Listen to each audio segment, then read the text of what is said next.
ہمارے قرآن میں اللہ پاک کا ارشاد ہے وَتُعِزُّ مَن تَشَاءُ وَتُذِلُّ مَن تَشَاءُ بِيَدِكَ الْخَيْرُ۔ اسی طرح اب عمران خان بھی ہمیں بار بار یہی کہتے رہے کہ عزت اور ذلت اللہ کے ہاتھ میں ہے، کوئی کسی کو ذلیل نہیں کر سکتا اور کوئی کسی کو عزت نہیں دے سکتا۔ اب یہ محمد احمد چٹھا صاحب کو عالیہ حمزہ صاحبہ نے ان کی جو نشست ہے اس سے ہٹا دیا تھا، اور بہانہ یہ بنایا گیا کہ یہ عمران خان کا حکم ہے۔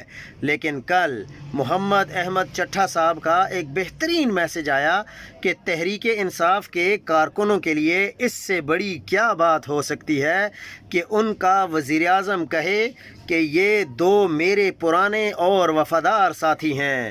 خان صاحب کے ایسے جذبات کے سامنے عہدوں کی کوئی حیثیت نہیں ہے۔ یہی چیز اصل میں عزت دلاتی ہے۔ عمران خان زندہ باد، پاکستان پائندہ باد۔